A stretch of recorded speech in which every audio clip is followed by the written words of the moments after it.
wants to create a world currency, a world government, a world army, a world religion. And it's not of Christ, of Buddha, it's not of the Muslim faith, it is a satanic order. Where institutions of freedom have lain dormant, the United Nations can offer them new life. These institutions play a crucial role in our quest for a new world order. Their agenda is control. Control of our currency, control of our families, of our freedoms, of our religions. They want it all. There's nothing that you have, or ever had, or ever hope to have that they're not planning to taking away. They want it all. If you take a look at the backside of the dollar bill, it'll say Novus Ordo Seclorum, the new social order. And they have the pyramid. And that has nothing, not a damn thing to do with the United States of America. I was going to take a look at, a bill. And you can take a look on the backside of the bill and it'll say, here. You can hardly see it. But it's Novus Ordo Seclorum, the New World Order. It's what Hitler envisioned. It's on the backside of the United States dollar bill. The eye of the pyramid, also called the eye of Horus, is the eye of Lucifer. This is what we are facing. Just to give you an idea of how black is white and topsy is turvy in relation to our perception of what's going on compared with what is, in New York Harbor is a lady holding a lighted torch, a Statue of Liberty. Statue of Liberty, land of the free. That's what most Americans, 99.9% of them, believe that stands for. In fact, that was given to New York Harbor by French Freemasons who knew that it was an Illuminati symbolism of, we control the show, we're telling you, but because you don't know the secret language and we've given you another version of it, freedom, you don't know what's going on. The New World Order is housed right here at the United Nations. It is global government. Ein Volk, ein Reich, ein Führer. One world, one race, one ruler. It's what Rudolf Hess talked about when he introduced Adolf Hitler. This is Hitler's dream come true. This is a nightmare. This is the tombstone upon all sovereignty for all nations for all time. The United Nations must fall for freedom to live. Where institutions of freedom have lain dormant, the United Nations can offer them new life. These institutions play a crucial role in our quest for a new world order. An order in which no nation must surrender one iota of its own sovereignty, an order characterized by the rule of law rather than the resort to force. World War I, World War II were both created to bring about the United Nations. They're in the war business. Wars, like bridges, are engineered. This New World Order is in the war business. And to create the war, they can then say that they want peace. They couldn't, this would never have been built without the aid of World War I, without the aid of World War II.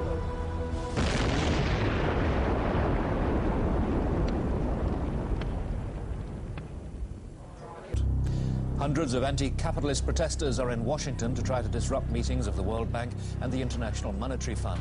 At every street corner around the IMF and the World Bank, the demonstrators have set up human chains to stop the meetings taking place. What is the Bohemian Grove? Well, it's a kind of summer camp for the powerful. Among its members, political figures like Gerald Ford, President Reagan, Vice President Bush, Richard Nixon is a Bohemian.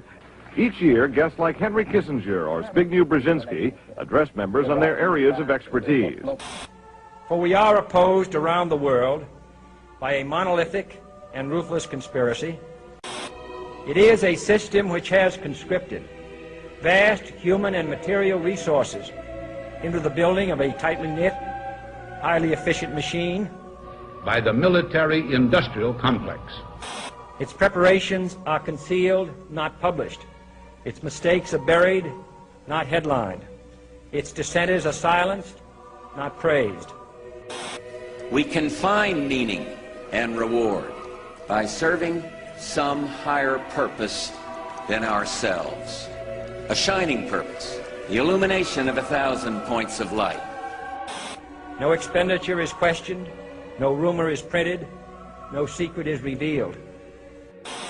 We have before us the opportunity to forge for ourselves and for future generations a new world order. The quest for the new world order is in part a challenge to keep the dangers of disorder at bay. We were interested today to hear that more than 100 law enforcement officials in Mexico are having microchips implanted in their arms. The chips allow a person to be scanned, sort of like a cereal box at the supermarket checkout. I think the most important thing is for Barack Obama. I think his task will be to develop an overall strategy for America in this period when really a new world order can be created. I think a new world order is emerging, and with it the foundations of a new and progressive era of international cooperation.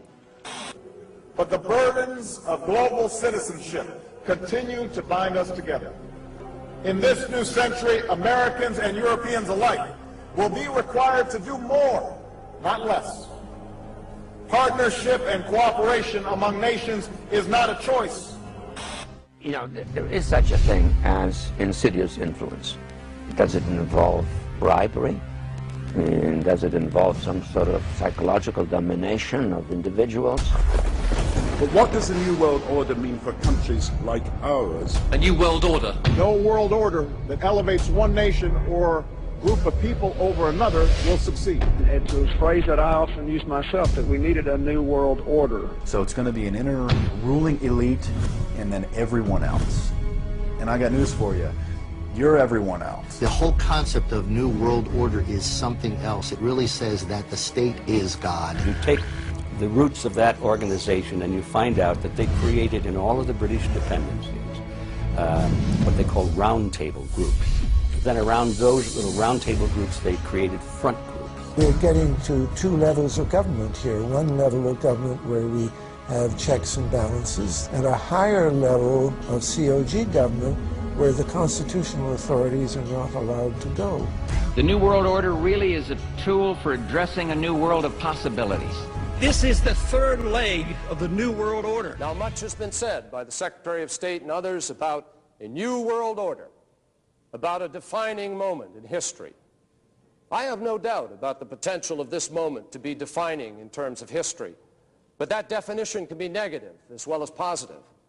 And how negative or positive it will be will depend on what kind of new world order we really create. Can it truly be said that the United States of America, trading off better treatment to China for an abstention on a vote, cozying up to Syria with its record of support for terrorism, or making promises to other countries in exchange for a hold your coat, you go ahead and take the risks and casualties endorsement, can it truly be said that these create a new world order? Can it really be said that we're building a new world order when it's almost exclusively the United States who will be fighting in the desert? Not alone, but almost. Displaying pride and impatience and implementing what essentially amounts to a Pax Americana. Is that a new world order? Can it really be said that this is a true new world order when it lacks a true United Nations collective security effort with the full measure of international cooperation and burden sharing, which that should carry? It was founded in 1832. Its original name was the Eulogian Club. Its creator was a merchant named William Huntington Russell, owner of Russell and Company, a transport company which was rumored to smuggle opium into China during the Opium Wars. The name Skull and Bones probably comes from a curious tradition. During their meetings in the campus chapel at Yale, the society used to hang a skull and two crossed shin bones upon the door as a warning that they should not be disturbed. The society was also known as the Order of Death, Corporation Star, or simply the Order. How did I come to this knowledge? Well, up to 6 months ago, I denied that there was a conspiracy because, frankly, I couldn't prove one. I suspected a conspiracy, but I couldn't prove there was one until 6 months ago. Well, a little before 6 months ago, I received the catalogue, which is the membership list of the society, all the way back to 1833, and I received some of their internal documents, enough for me to put together the way they correspond with each other, the operations within the order, to some extent their problems, and to some extent their objectives. Now this is the book, An Introduction to the Order, by Anthony C. Sutton. It has a skull and bones on the front and 322. What is the skull and bones of the secret society? It's so secret we can't talk about it. What does that mean for America? The conspiracy theorists are going to go I'm on. sure they are. I don't know. I haven't seen the web. Number 322? First of all, he's not the nominee. And, look, I look forward... Are you prepared to lose? No, I'm not going to lose. You both were members of Skull and Bones, a secret society at Yale. What does that tell us? Not much, because it's a secret. Is there a secret handshake? Is there a secret code? I wish there were something secret I could manifest. 322, a secret number? There are all kinds of secrets, Tim, but one thing is not a secret. I disagree with this president's direction that he's taking the country. We can do a better job, and I intend to do it. And we'll be watching. Be safe on the campaign trail. John Kerry, thanks for joining us. And we'll be right back. The tomb has a dark, labyrinth-like layout that spans 3 floors and an attic. It compromises a number of halls and secret cabinets, chambers with mannequins in full armor, candlesticks, old photos, flags and manuscripts, and a sinister collection of bones, supposedly belonging to historical figures, including the skulls of Mexican revolutionary Pancho Villa and the Indian chief Geronimo, and even that of Panamanian dictator General Omar Torrijos. In the keep of the labyrinth, there is a vault with the enigmatic number 322 on the door. Inside, there are just 2 chairs and a table. This was where the candidates are said to meet Madame, a skeleton that is supposed to be that of Madame Pompadour.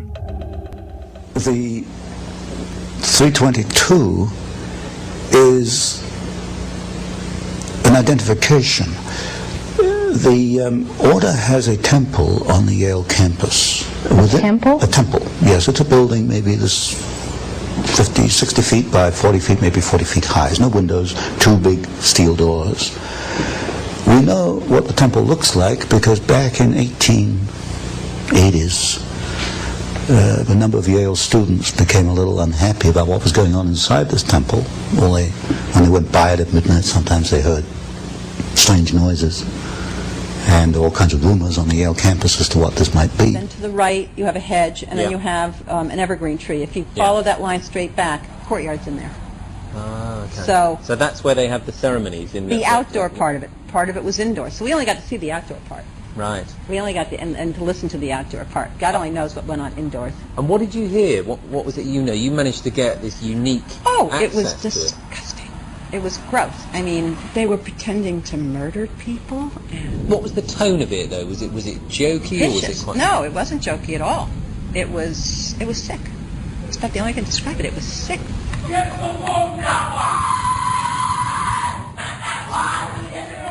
What you're hearing is the first recording ever made of the Skull and Bones initiation ceremony.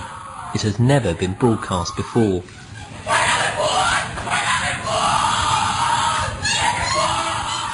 15 new members of the club are being introduced into the macabre rituals of Skull and Bones by the senior students who are about to graduate. The club has what some might see as a strange fascination with death, skulls and bones. There's the chants too, difficult to hear first of all, but including the devil equals death and death equals death.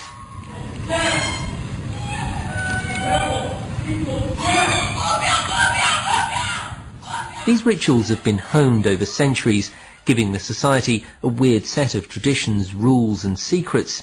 For example, initiates are known as neophytes, outsiders are called barbarians, and the number 322 is sacred. Critics of Skull and Bones insist that the society is not originally American, but rather an offshoot of some German right-wing order.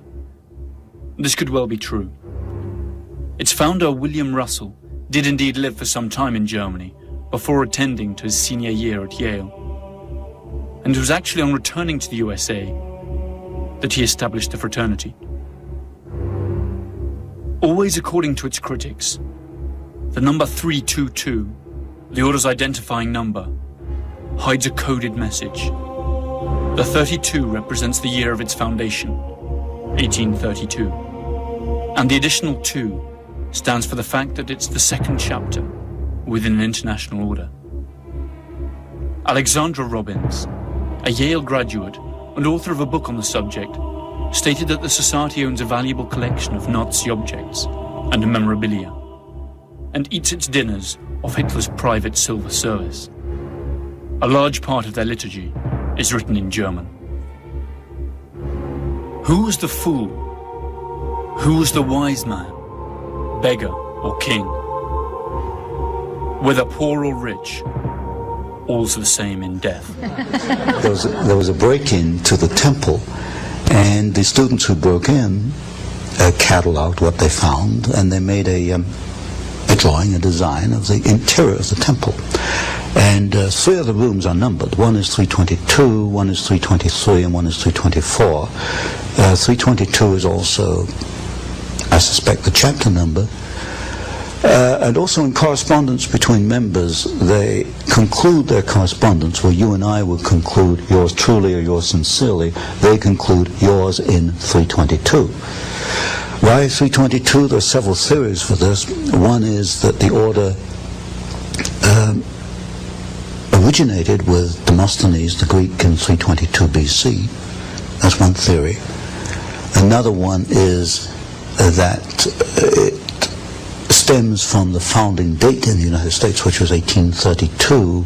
So really we have the last 2 numbers, 32, the second chapter, founded in 1832. The skull and crossbones are prominent in their ceremonies, initiation ceremonies.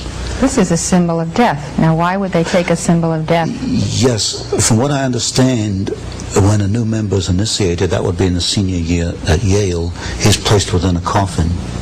Oh my. And now we only know this from the Yalegate papers, at least I call it Yalegate. And from the photographs we have of members inside the temple, many of these photographs are the 15 sitting around a table, and they have this skull and the crossbones sitting on the table in front of them. It is the symbol of death, and it has been called the Brotherhood of Death, and I think it probably more adequately should be called the Brotherhood of Death. So what I've had to do is look at the history, the biographies of the leading members of the order, and reconstruct their career, and see if there's a common pattern in their careers. While doing that, I came across some interesting documents. Some members apparently are not too happy once they become involved with this after 10 or 20 years. One member in particular left a memorandum. He wrote it in 1932. It was buried away in his papers. I don't think anybody found it before I did. And it was a 6-page memorandum on the order, naming some of the members, and said it was the most sordid thing ever happened in the history of man. So, but to come back to my point, I have to reconstruct the objectives. What are the objectives? In the words of one member, might is right. If you have the power, you use it to achieve your objectives. What is the objective? As you look at the histories of individual members, it can only be one thing: to acquire power, to keep power, to use power for their own purposes. In 1930, Prescott Sheldon Bush, father of President George H. and grandfather of President George W., a member of the Skull and Bones class of 1917, and president of the Union Banking Corporation, engaged in a number of profitable business deals with Fritz Thyssen, the German steel tycoon who supplied Hitler's war machine. The UBC was closed by President Truman during the Second World War under the Trading with the Enemy Act. In other words, for doing business with the Nazis. Apart from Prescott Bush, several other directors of the Union Banking Corporation in New York were also 1917 bonesmen, including E. Rowland Harriman and Ellery Sedgwick James. In 1938, Bush, by then executive associate of Brown Brothers Harriman, issued a loan to Hitler's Germany to enable the latter to import American Standard Oil fuel. Skull and Bones membership certainly has its privileges. At least 3 American presidents were or are bonesmen: George W. Bush, his father George H. Bush, and William Taft. The proposition that this small club of the well-to-do pulls the strings of American power, and through it those of the whole world, by placing its associates in key power positions, is supported by substantial evidence. The elections of 2004 saw the almost impossible come true. Both the Republican candidate George W. Bush and his Democrat rival, John F. Kerry, were members of Skull and Bones. That's to say, prior to running as representatives of parties that supposedly propound opposite political visions, they had both sworn allegiance to the same mysterious principles. And what's worse, they share secrets that are not known to their own constituents. Each year, only 15 students entering their senior year at the University of Yale are admitted. The candidates must have been tapped by those senior classmen of Yale University who make up the current membership. The criterion for selection also includes the candidate's potential to increase the power and prestige of the society. 2 votes against the candidate are enough for him to be rejected. During their initiation, candidates must recount all their sexual exploits. Finally, they are expected to perform various oaths, kiss some feet, and drink blood.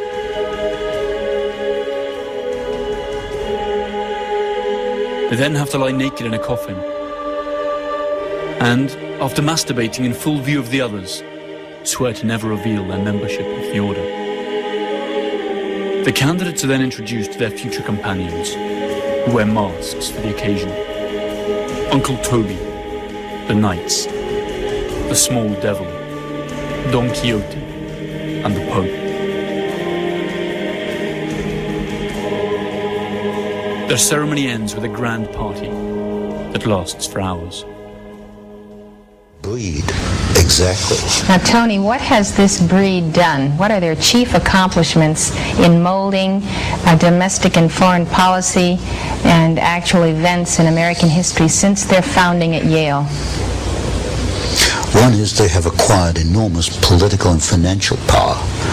You'll find representatives of the order in politics. What have they done with this power? What has happened to America that would not have happened had they not been the order? Creation of war and revolution. Specifically, which ones? You have documents on that? The third book in this series, which I'm bringing out, takes 2 wars and 1 revolution. Well, 2 revolutions in 1 war. World War II, the Bolshevik Revolution, and the rise of Hitler, which I call a revolution in Germany. We can find the order behind the Russian Revolution, the Bolshevik Revolution. We can find behind the rise of Hitler.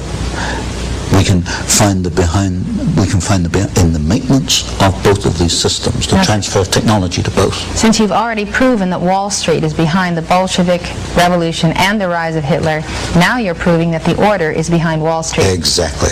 Now, who's the key figure in the order or figures that mold Wall Street?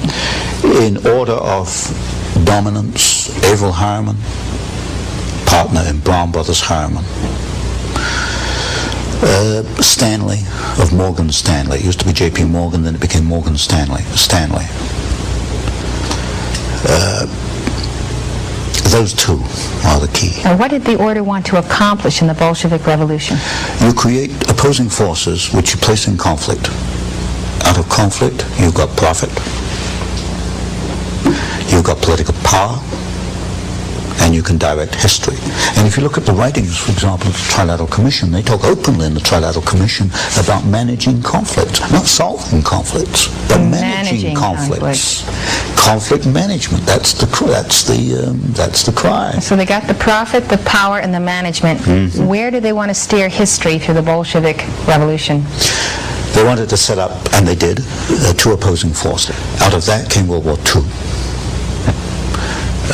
There were logical steps in the process. They used the same bank, Guarantee Trust Company, as the conduit for the financing of Hitler, and also as a conduit for financing, and also the early days of the Russian Revolution. In fact, in Russia, Soviet Russia in 1923, a vice president of Guarantee Trust Company was the foreign director of the Roscombank, which was the first Soviet overseas bank that was set up. They were that close in those days. You'll get a very close relationship between the early Hitler days and members of the order, which is in the third book. By the end of the 1980s, the scandal concerning the Bank of Commerce and Credit International was making the headlines. The BCCI was accused of laundering drug money and financing terrorist operations. The scandal tarnished the reputation of the US government, since the bank operated freely in America and was a regular contributor to political campaigns. The administration of Bonesman George H. Bush blocked the investigation, which had in any case been entrusted to a Senate commission chaired by Bonesman John Kerry. The BCCI was absorbed by more respectable banks, and the subject was never revived. The government of the world's only superpower is packed with bonesmen. George W. Bush named 11 bonesman officials in his first government. Add to this various senators, congressmen, and chief justices, directors of the CIA, the Federal Reserve, and directors of banks such as J.P. Morgan Chase and Morgan Stanley Dean Witter. The American media is little different. Among others, Time and Newsweek magazines, in theory competitors, were both founded by bonesmen. The oldest and most influential families also belong to this select club. Bush, Bundy, Harriman, Lord, Phelps, Rockefeller, Taft, Whitney. All of them have undergone the odd ritual of initiation. All have spilled their darkest secrets. All have been ritually humiliated in front of their peers. And all of them owe loyalty to the order. It is estimated that there are some 800 bonesmen alive today, around half of them active and in key positions in the American economy and political establishment. Of America happen to be their own best interests as well. I have never seen anything in their literature which leads me to believe that they have our individual rights in their hearts. What I do see in the literature and in the documents is a ruthless drive to acquire power for themselves.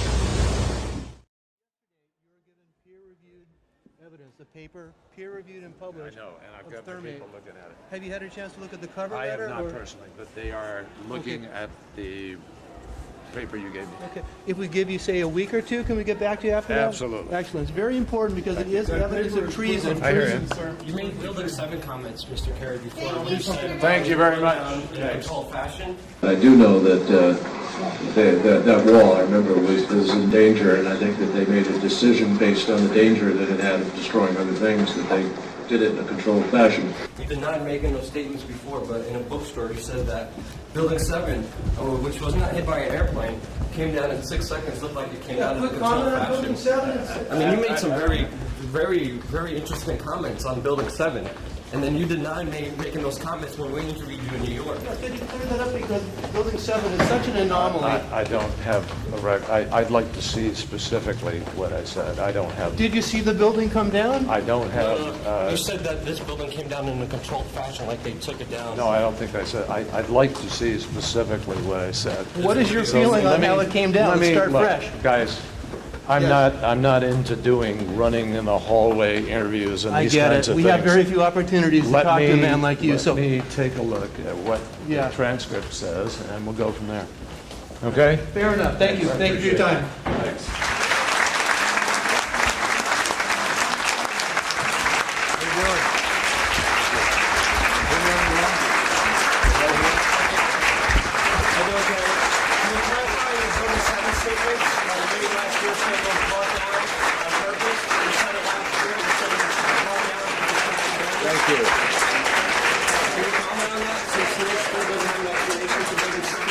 Thank you very much. Sir, right here, please. All right, you got it? Straight ahead, right here.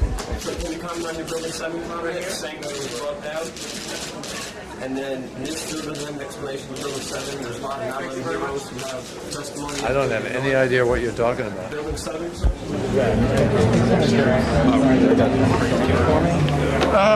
Sir, please put that away. Sir, Why don't you sign that for me? Thank you very much. Would you like to sign that? Sir, you cannot videotape. Would you like to take that information with you? Sir. Okay. Mr. Kerry, can you clarify your statements on Building 7?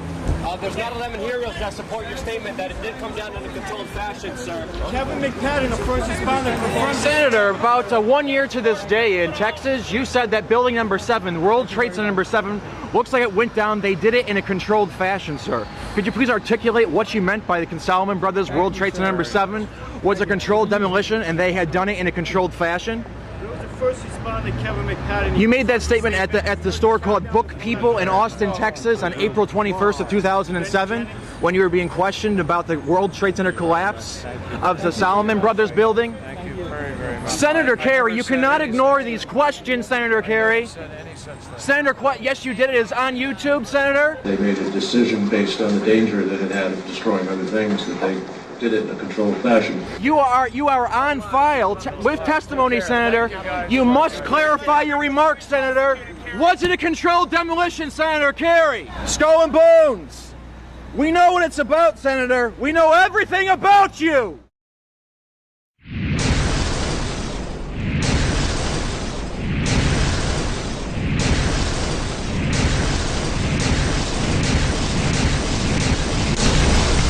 As if a demolition team set off when you see the old demolitions of these old buildings. It looks like one of those scenes of an old building being purposely damaged. People to go and do the same thing and go to their police, tell them about today, give them the evidence.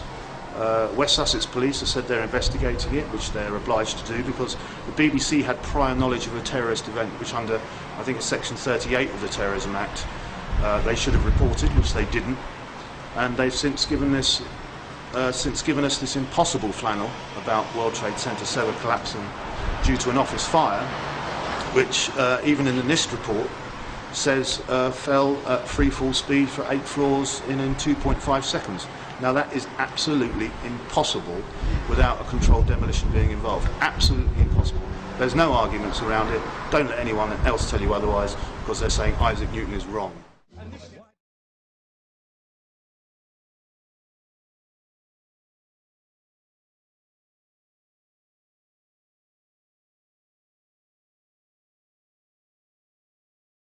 Can you believe what you have been seeing on CNN today, ladies and gentlemen?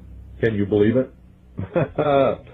Supposedly, a CNN reporter found Osama bin Laden, took a television camera crew with him, went into Osama bin Laden's hideout, interviewed him and his top leadership, his top lieutenants and colonels and generals in their hideout. This is a CNN reporter with a camera crew. And he came out and told everybody, within 3 weeks, Osama bin Laden is going to attack the United States and Israel. Now, don't you think that's kind of strange, folks? You see, because the largest intelligence apparatus in the world, with the biggest budget in the history of the world, has been looking for Osama bin Laden for years and years and years, and can't find him. A reporter from CNN and his little camera crew got in to Osama bin Laden's secret hideout and conducted an interview. If you don't believe me, tune into CNN. They're probably running it right now as I'm speaking. And if you believe it, you are one of the stupidest jerks that ever lived on the face of this earth. And whatever is going to happen that they're going to blame on Osama bin Laden, don't you even believe it. When in hell are all you people going to wake up? So if 9/11 was really an inside job, then who are the people inside that did it? Well, we can start by looking at some of the people inside the buildings that were targeted and destroyed on 9/11. In the impact zone of the North Tower was a company called Marsh & McLennan, which at the time was the world's largest insurance brokerage company. One of Marsh's executives was a guy named L. Paul Bremer, who was also the chairman of the Congressional National Commission on Terrorism from 1999 to 2000, and the U.S. ambassador at large for counterterrorism from 1986 to 1989. Instead of going to work on the day of 9/11 and dying inside the towers with hundreds of his employees, Bremer decided to go on MSNBC and tell the world that Osama bin Laden was behind the attacks and possibly Iraq and Iran, and then he demanded the most severe military response we can come up with. L. Paul Bremer was called away from Marsh in 2003 to become the Iraq occupation governor, a role he has been widely criticized for. So Bremer not only worked inside the buildings, but had offices directly in the impact zone of the South Tower where Flight 175 would hit. He missed work on 9/11 to give us the official story on national television, and went on to be the Iraq occupation governor. You really can't get more connected to 9/11 than that. Oh wait, you can, sorry. I forgot to mention that Bremer was also the former manager for Kissinger Associates. He was a member of the board for Akzo Nobel, the parent of International Paint Company, which produced a fireproofing application for skyscrapers called Interchar. Bremer was also on the International Advisory Board for the Japanese mining and machinery company Komatsu, which at the time had been involved in a joint venture agreement with Dresser Industries, the oil services intelligence front where Prescott Bush Sr. and George H.W. Bush got their start with Neil Malin. Anyway, the Komatsu Dresser mining division operated from 1988 to 1997, and in July 1996 it patented a nanothermite demolition device that could, quote, demolish a concrete structure at high efficiency while preventing a secondary problem due to noise, flying chips and dust, and the like. As many of you know, residues of thermite, a highly energetic chemical mixture, have been confirmed in samples of World Trade Center dust, and the use of thermite at the World Trade Center was also revealed by environmental data. See the description for more links and sources. But wait a minute. It would have taken tons of this stuff. How could they get it inside the buildings and put it into place without anyone finding out? This would have taken hundreds of people. Someone would have talked by now. It just doesn't make any sense. Well, who ran security for these buildings?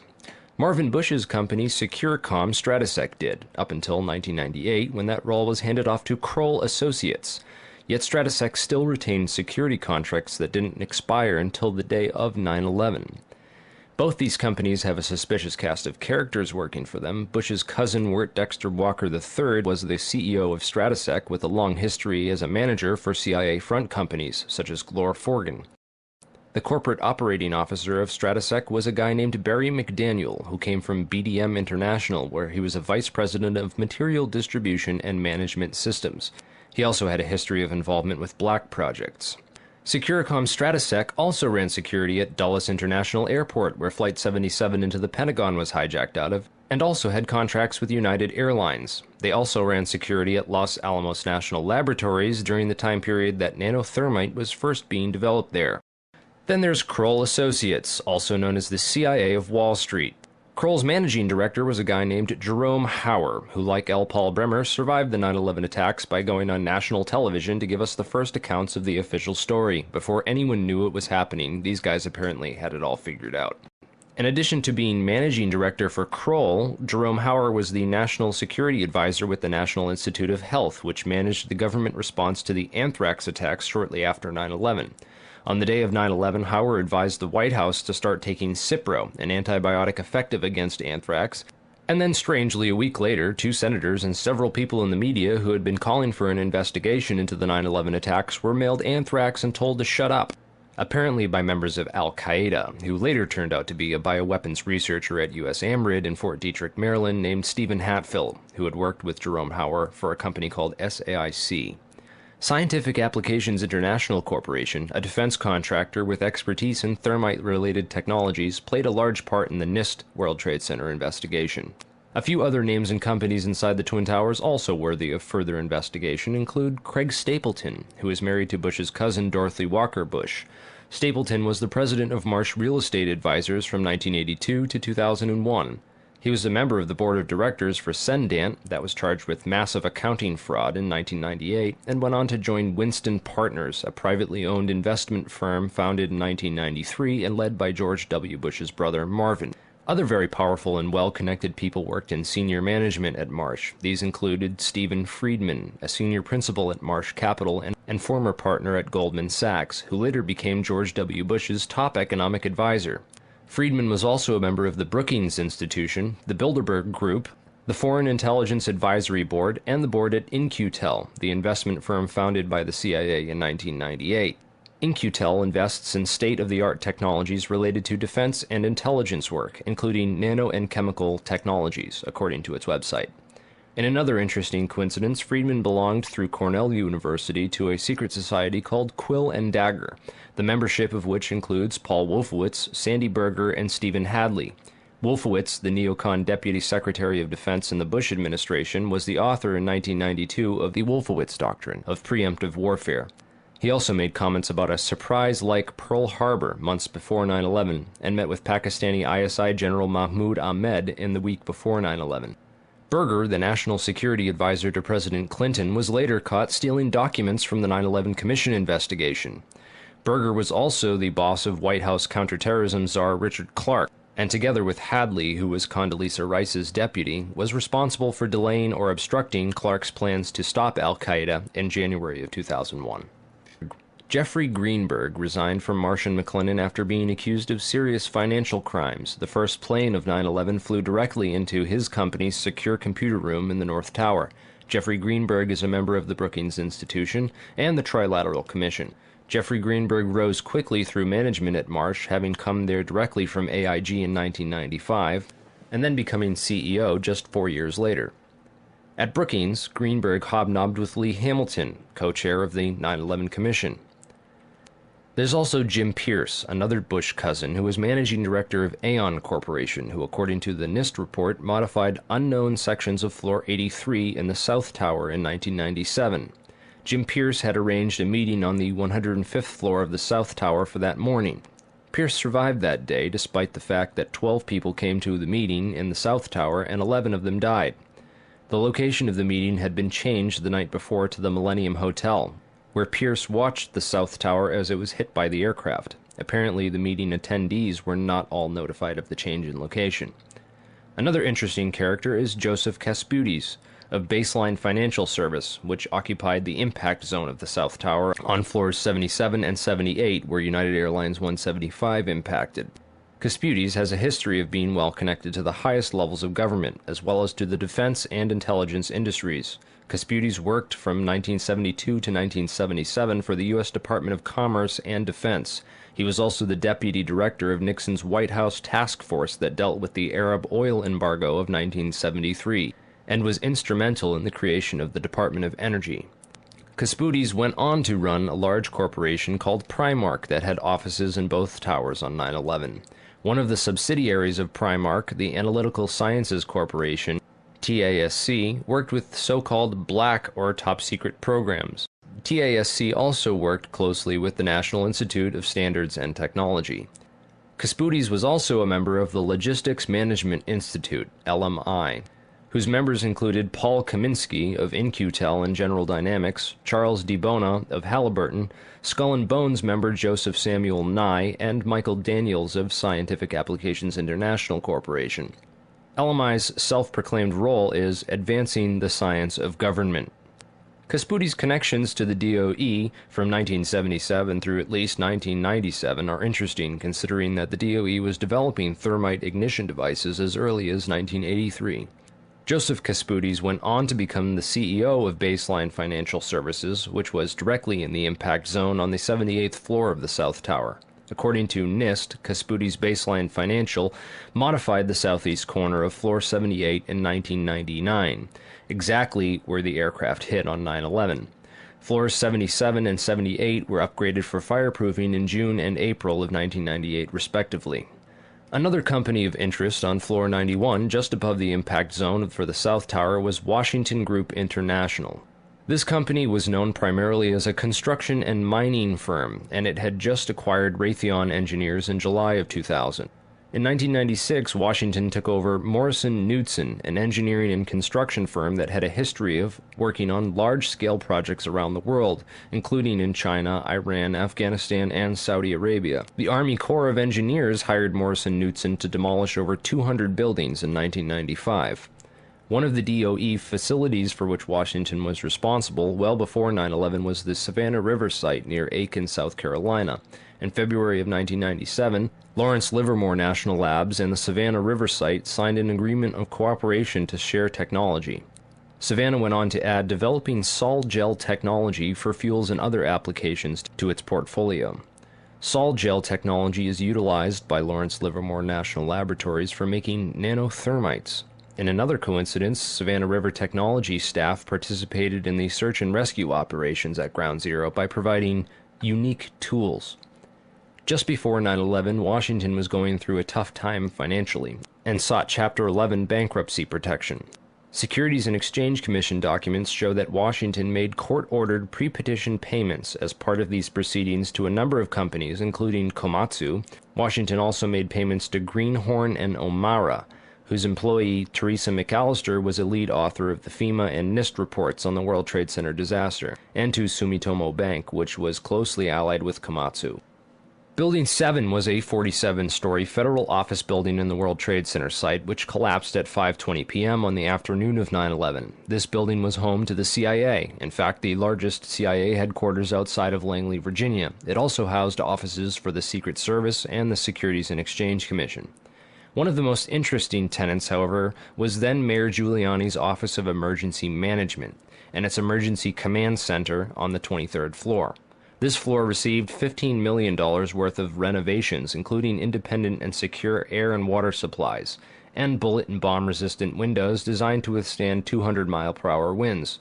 Mayor Giuliani was a former U.S. prosecutor for the South District of New York from 1983 to 1989, who was in charge of investigating the terrorist financing Bank of Credit and Commerce International.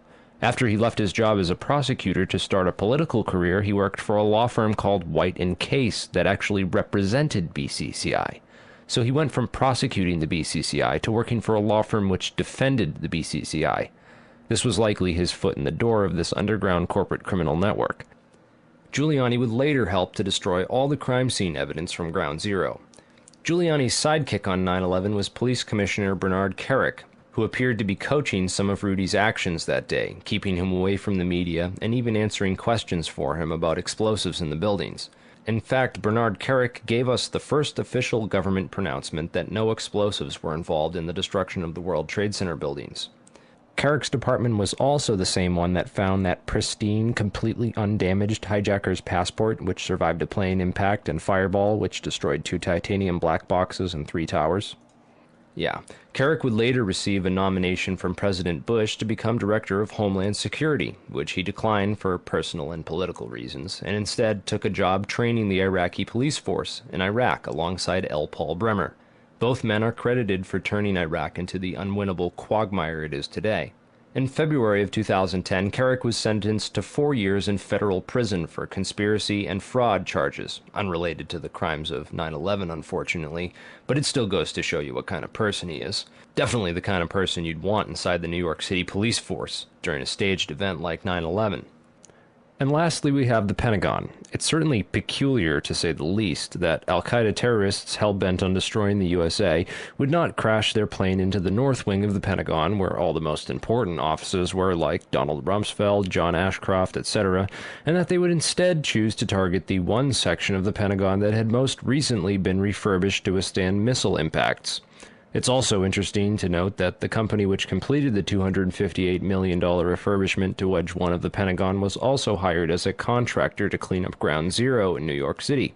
Wedge 1 also coincidentally housed the Pentagon's Budget Analyst Office, where DoD staffers were working on the mystery of the $2.3 trillion that was reported missing by Defense Secretary Donald Rumsfeld in a press conference the day before 9/11.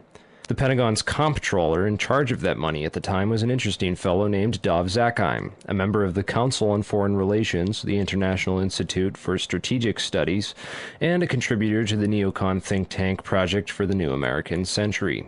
Zakheim helped write the PNAC document Rebuilding America's Defenses, in which he is credited for the line which states, "Further, the process of transformation, even if it brings revolutionary change, is likely to be a long one, absent some catastrophic and catalyzing event, like a new Pearl Harbor." Several members of the Bush administration, including President Bush himself, would later refer to 9/11 as a new Pearl Harbor. If anything, the individuals and organizations outlined in this video are at least as suspicious as the 19 hijackers themselves.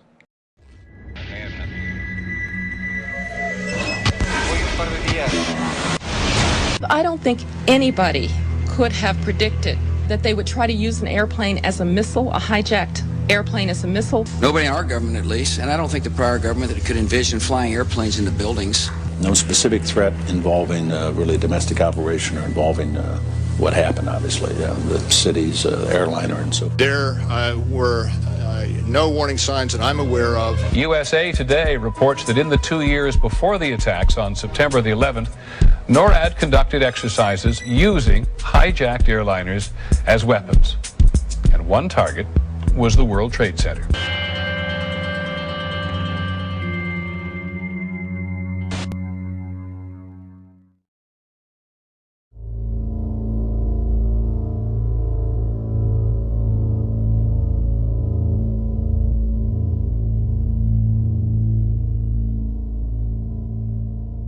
The North American Aerospace Defense Command is charged with defending North America's airspace. On the morning of September 11, 2001, Vice President Dick Cheney was in control of NORAD. This was the first time in U.S. history that a president or vice president was in direct control of the military agency. NORAD was founded in 1957, and generals always had the power to shoot down or intercept hijacked aircraft. But on June 1st, 2001, just 3 months before 9/11, Dick Cheney ordered Donald Rumsfeld to allow him to take control of NORAD itself and the shoot-down procedure, and remove that power from the generals so they could do nothing. Here is a copy of the memorandum from Rumsfeld to the Joint Chiefs, telling them they no longer have any authority. An Associated Press article in August of 2002 reported that the CIA just so happened to be running a drill on the morning of 9/11 of flying jets in the World Trade Center and Pentagon. Then senior FAA officials ordered air traffic controllers to shred the tapes from 9/11 in violation of federal law. AP learned of the drills because at a Homeland Security function after 9/11, they bragged about it. "Oh, we had foresight. We were running drills that very morning." Then USA Today reported that drills held weeks before 9/11 included targets that were the Pentagon and World Trade Center. Biggest holes in their argument is the fact that they never heard of a plan to fly hijacked jets into landmarks on the East Coast. We're going to take a closer look tonight at another example of where, despite the conventional wisdom, there were people in the United States who actually were preparing to defend against the kind of attacks which occurred here on 9/11. The North American Aerospace Defense Command, NORAD for short, has been defending the skies over the U.S. and Canada for almost 50 years, 46 to be precise. USA Today reports that in the 2 years before the attacks on September the 11th, NORAD conducted exercises using hijacked airliners as weapons. And one target was the World Trade Center. We knew he hated us. But there was nobody in our government, at least, and I don't think the prior government that could envision flying airplanes into buildings on such a massive scale. But that turns out not to be true. U.S. military planners did envision and practice those very scenarios. As reported by USA Today, the North American Aerospace Defense Command, NORAD, conducted exercises with fighter jets. simulating hijacked planes flown into the World Trade Center in the 2 years before the attack. And so then I saw Condoleezza Rice get up on TV and say, we had never thought, we had never heard. Why, that's a ridiculous conspiracy theory to say that. Pentagon planners also envisioned the attack on the Pentagon 5 months before it happened. The Pentagon had a drill in November of 2000 simulating a hijacked jet being flown to the Pentagon. So between all the drills before 9/11 and the drill in the morning of 9/11, air traffic controllers thought that it was a simulation. Hijacked aircraft headed towards New York. Is this real world or exercise? No, this is not an exercise, not a test. September 11th, 2001. NORAD is in the middle of a number of military exercises. The first, Vigilant Guardian, is described as an exercise that would pose an imaginary crisis to North American air defense outposts nationwide. The second, Northern Vigilance, moved fighter jets to Canada and Alaska to fight off an imaginary Russian fleet. 3 F-16s from Washington, D.C.'s National Guard at Andrews Air Force Base, 15 miles from the Pentagon, are flown 180 nautical miles away for a training mission in North Carolina. This left 14 fighter jets to protect the entire United States.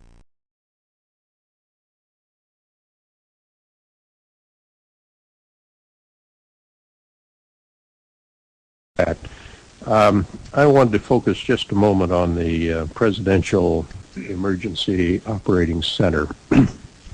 You were there for a good part of the day. I think you were there with the Vice President.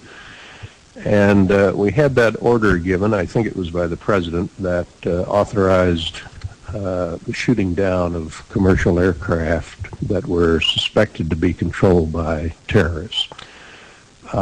Were you there when that order was given?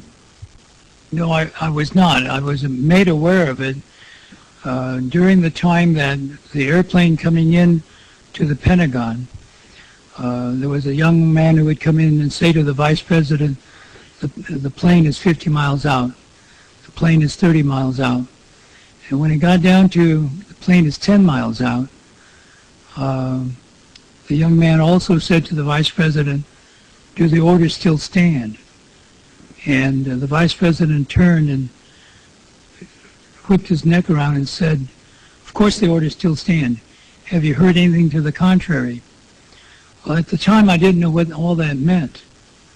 And the flight you're referring to is the flight that came into the Pentagon.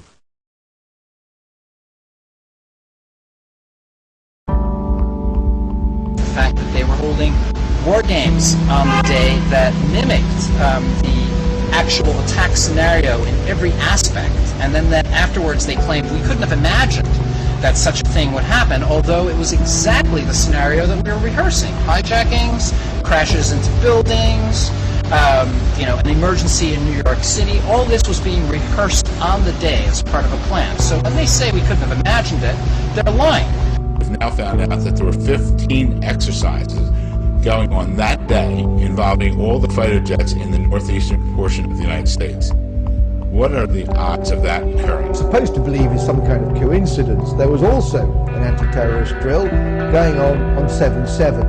And again, just like 9/11, they were talking about attacks on the same targets, the same kind of tube stations, and exactly the same time as the actual attack happened. How many of you know that NORAD stood down for over an hour and 25 minutes, but if your Cessna gets off course for 5 minutes, they're going to launch F-16s on you? Remember Payne Stewart, the golfer? 15 minutes after his jet got off track, they had F-16s all around him. But on 9/11, in the most controlled airspace in the world, they could do nothing about 4 jets. But it gets worse. Guess why NORAD stood down? The average people in the military are good folks. They were told it was a drill because the Associated Press reported, and the CIA's own website admits, that on the morning of 9/11, the CIA was running a drill of flying hijacked jets into the World Trade Center and Pentagon. It was just a coincidence. At 8:30 in the morning, there was a drill of the exact same thing happening, and so NORAD stood down.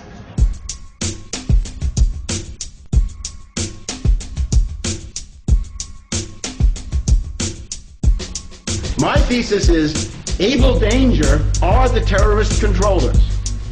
Mohammed Atta, He can't get through the day. He's got to have money.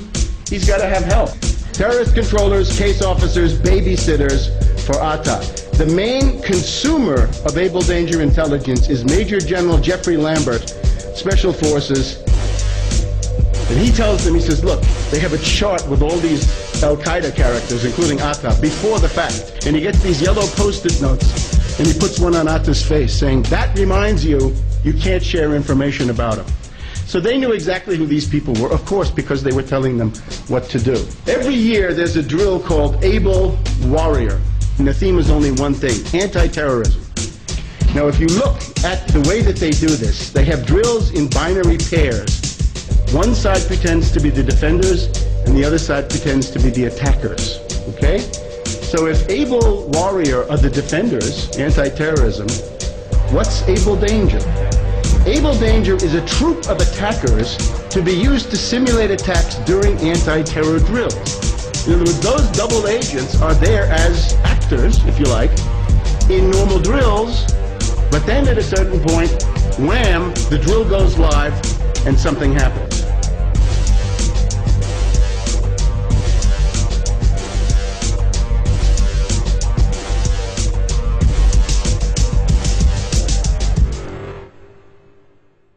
I know you said there'll be a time for politics, but you've also said you wanted to change the tone of Washington. Howard Dean recently seemed to muse aloud whether you had advanced knowledge of 9/11. Do you agree or disagree with the RNC that this kind of rhetoric borders on political hate speech? Yeah. Look, there's time for politics. And, you know, it's time for politics. And it's an absurd insinuation. In that case, sir, can I follow up on something unrelated? Hey, did you go mess with that nasty-ass trap? Maisha, I never noticed she was a man. I never did. I believe that our education, like such as in South Africa and the Iraq, everywhere like such as.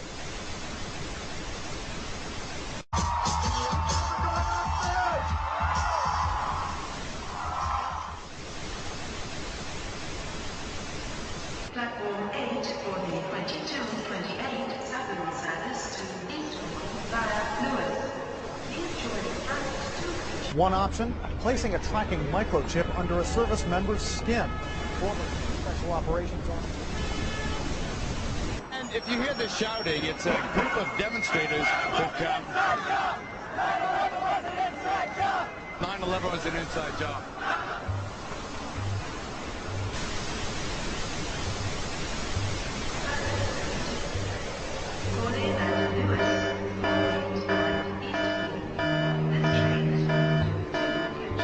It's no longer a theory. What I'm about to say is fact. The secret organizations of the world power elite are no longer secret. They have planned and are now leading us into a one-world communist government. Well, there have been extraordinary scenes in Berlin tonight as thousands of people gathered to hear Barack Obama deliver key foreign policy speech on his current European tour. The Democratic presidential hopeful laid out his vision for America's place in a new world order, in a new world order, in a new world order. It's not a new idea. President Bush talked about it back in 1991. It is a big idea, a new world order. President Bush said, and it's a phrase that I often use myself, that we needed a new world order. There's a need for a new world order. I call upon all states to join ranks in order to found the new world order of the 21st century. We have before us the opportunity to forge for ourselves and for future generations a new world order. When we are successful, and we will be, we have a real chance at this new world order. And people talked then, in 1990, of a new world order. And the question for us is how we meet and master all these challenges to ensure that Britain enhances its competitiveness in the process and realizes what I believe is our destiny of success in this new world order. So, in conclusion, ladies and gentlemen, a new world is emerging. It is a new world order with significantly different and radically new challenges for the future. And people better understand that they mean exactly what they're saying. It's a new world order they're trying to create, and they're trying to do so not only without approval or consent of the government in this country, but despite the popular will. This is a straightforward assault by the elitists in this country. There is a global meltdown coming. It is a global depression, and one world currency and one world financial system is the end game. China said last week they want one global currency. France said yesterday or the day before that they want one world order, a new world order, at the end of this event. Gordon Brown will today call on fellow world leaders to seize the opportunity created by the worldwide economic crisis to create a truly global society. The Prime Minister will use a high-profile speech in the City of London to say that Britain, the US and Europe should join together to create a new, stronger and more just world order. This engineered collapse is there as a massive problem for which you offer the solution, and the solutions are the infrastructure we've been predicting all this time, including the World Central Bank. The goal of this manipulation, and has been for a very long time, is to get the world population to see as a good idea, or the only option in given circumstances that are manipulated into place, the creation of a one world government, a world central bank which would administer all financial transactions on the planet, a world currency, and a microchipped population linked to a global computer. The wealthy elite who have the money and the power know that if they can create a one world global social system, that they can control the central authority. In other words, world control, world domination, one of the oldest desires in the history of the world. There's a very, very clear-cut and easily identifiable system in place that puts all of these elements, from media control to government control to energy control, together into one apparatus working together effectively towards its final goal, which is, global control. Because of the compartmentalized pyramids that they've constructed within all these institutions of government and finance and corporations, the vast majority of people who are daily making contributions to push the world in this towards this Orwellian global state have no idea that they're doing that, because they don't know how their contributions fit in with everyone else's. Only the few at the top do. Most people don't have a clue that unelected private bankers actually control the governance of the world. There is this cozy little myth that is perpetuated between politicians and the media. The media report the world as if presidents and prime ministers are the final arbiters and decision makers in the world, which means that the people above the level of presidents and prime ministers that really make the decisions, they're never looked at or exposed by the mainstream media because they're not accepted to exist. The central bankers of the world are working together to create a one-world government. A global police state as sinister as anything George Orwell ever wrote about, where every person on the planet Earth will have an RFID chip implanted. It is the first implantable microchip for humans that has multiple security, financial, and healthcare applications. More than 100 law enforcement officials in Mexico are having microchips implanted in their arms. The chips allow a person to be scanned, sort of like a cereal box at the supermarket. Just like the microchips implanted in the necks of dogs and cats, allowing lost pets to be identified, this glass capsule can do the same for humans. A chip in everybody would be the universal monetary system par excellence, because there'd be no escape from it, and you'd be totally under the control of those who issue the electronic impulses in that chip. The problem throughout human society is that the good men and women do nothing. They don't want power. They don't want control. They want to lead a leisurely life. They want to spend time with their family. They want to lead simple lives. But we are forced throughout society, throughout history, and throughout human time to stand up against bullies. And many times we stand up before it's too late. And we reverse the course of tyranny. But more often than not, we don't stand up in time, and horrible things have to happen first, so decadent societies learn why liberty and freedom is so precious. If you think you don't like the situation now, then think what you're going to face a little way down the road. And more than anything, think of what your children are going to have to face. Because you think that we live in a controlled society now, this is nothing compared with what they are going to have to live in.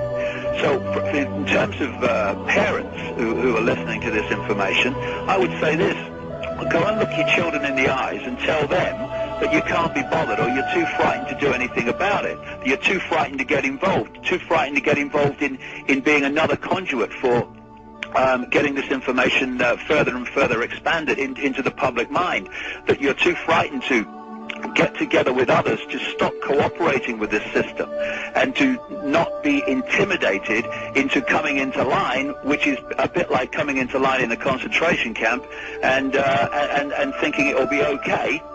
As long as you stay in line and you do as you're told, you'll be fine. And then you realize at the end of it, well, actually, it ain't fine. And if you'd have all rebelled earlier, then you wouldn't be in the situation you're facing now.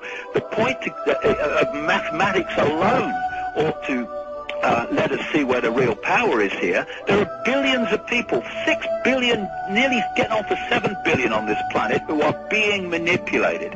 There are, in full knowledge of what they're doing, a relative handful of those who are doing the manipulating to the end that we're talking about. They think they've beaten us. They think that they're going to have their way with us. And I'm here to tell them they're not going to have their way with us. We are going to defeat them. You guys aren't going to be able to get away with your New World Order, sir. Talk about Bill. You know what New World Order is. You will never get a New World Order. Never. National sovereignty will prevail. The New World Order is going down, sir. You can laugh. Wake up, people. Wake up. Research the New World Order. This is important. Look it up. Investigate it. Your New World Order will fall. Humanity will defeat you.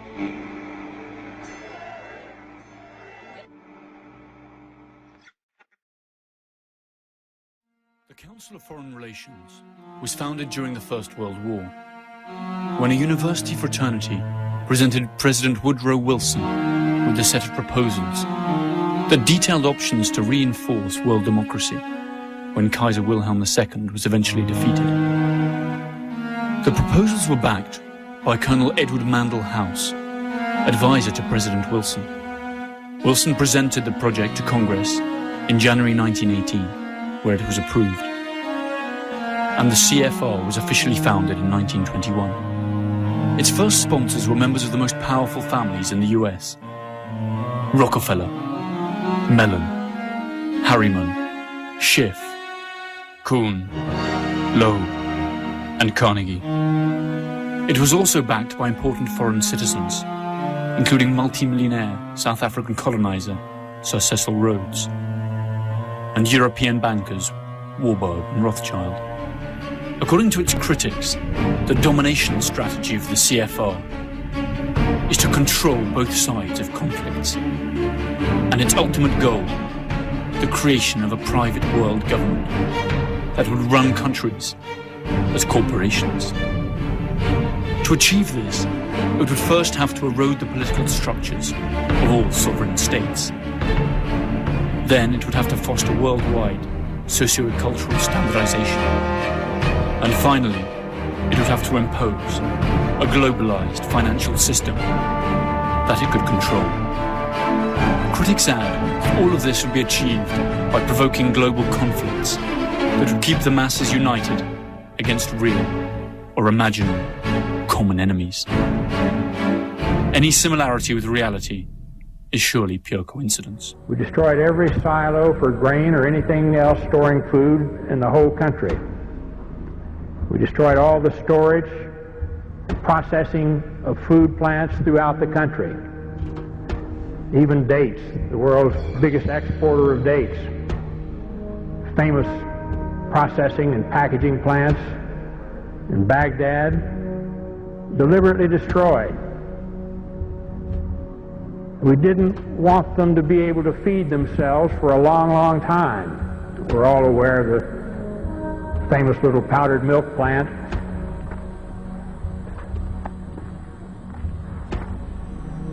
The United States government says that in this factory here you are making chemical weapons. Is that true? No, that's not true. They are lying. Because this is milk for children. This powder, milk of children. Nothing else was made, only this in the factory? Yes, and you can see it yourself.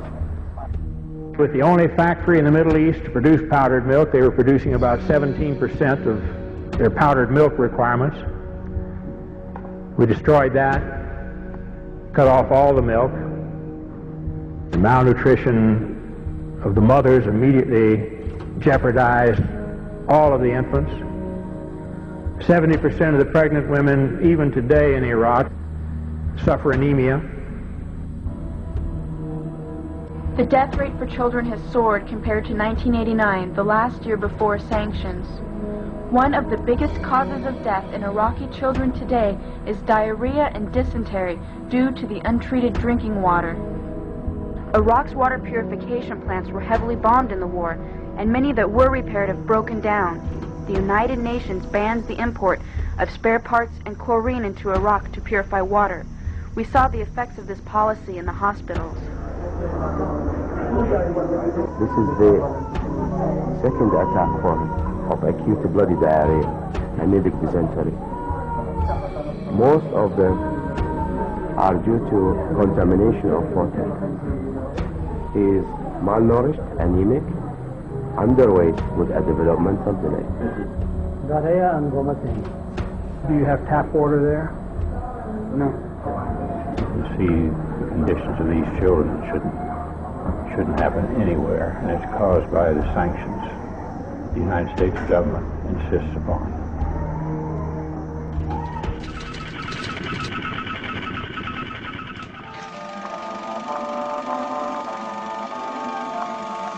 The year is 1917, and Representative Oscar Callaway enters a disturbing statement into the U.S. Congressional Record.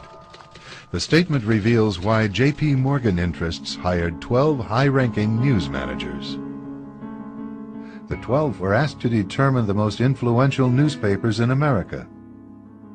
They were to figure out how many news organizations it would take to control generally the policy of the daily press of the United States. The 12 found it was only necessary to purchase the control of 25 of the greatest papers. An agreement was reached. The policy of the papers was bought, and an editor was placed at each paper to ensure that all published information was in keeping with the new policy. Soon, that policy would be defined by a front group formed by J.P. Morgan and his colleagues. In fact, Morgan's personal attorney was founding president of the organization, the Council on Foreign Relations.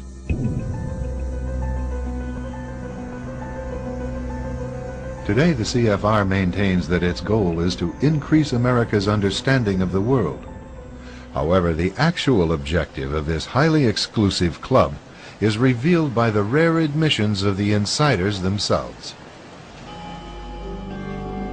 In the early 60s, a Georgetown University professor collects information for a book favorable to the network of powerful men who founded the CFR. For 2 years, Professor Carroll Quigley is allowed to examine the confidential papers and secret records of this network. Quigley reveals that these men aim to create a world system of financial control in private hands, able to dominate the political system of each country and the economy of the world as a whole. In short, they seek total and quiet control of the entire world. And the CFR is their most visible conduit for carrying out that agenda. CFR members include America's wealthiest tycoons, as well as the highly placed elite in government, academic institutions, tax-exempt foundations, and the establishment media. Ruling Class Journalists, written by Richard Harwood, describes the CFR membership as the ruling establishment in the United States.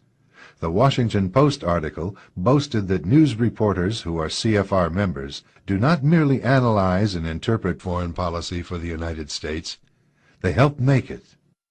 Who are these policymakers? Many of their faces are familiar. NBC's Tom Brokaw, CBS's Dan Rather, ABC's Barbara Walters, Jim Lehrer of PBS, William F. Buckley of National Review, media mogul Rupert Murdoch, owner of the giant multifaceted News Corporation.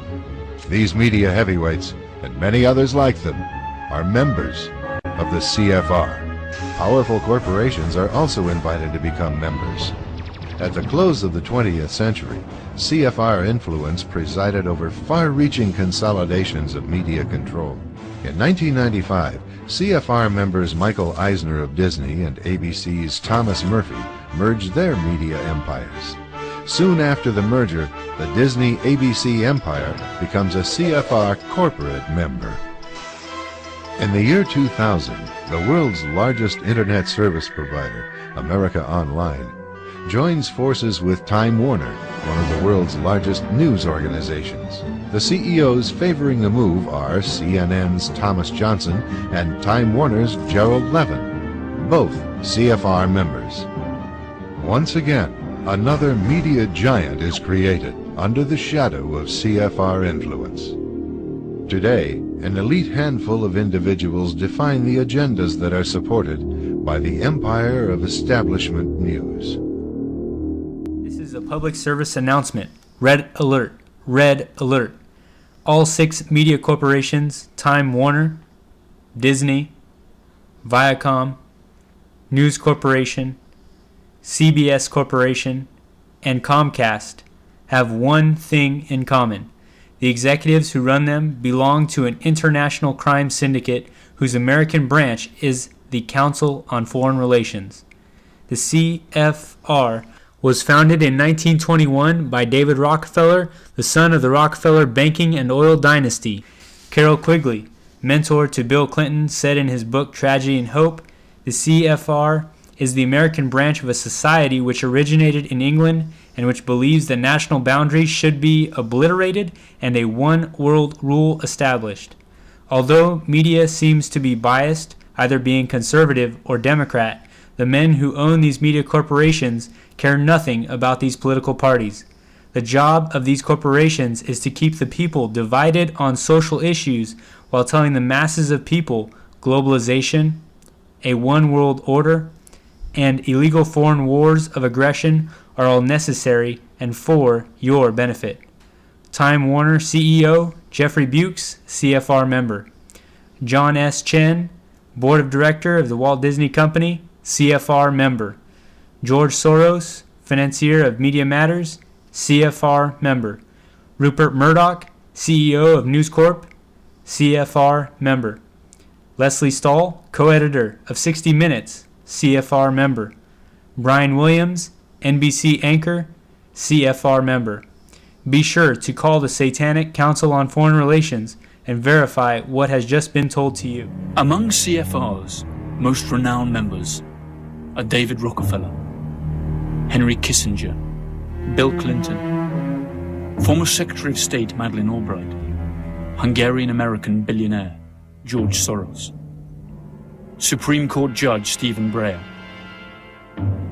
Low CBS Network's President Lawrence A. Tisch, former U.S. Secretary of State General Colin Powell, General Electric's former chairman and CEO Jack Welch, current U.S. Secretary of State Condoleezza Rice, W. Thomas Johnson, President of CNN, and Katharine Graham, President of the Washington Post, Newsweek, International Herald Tribune Group.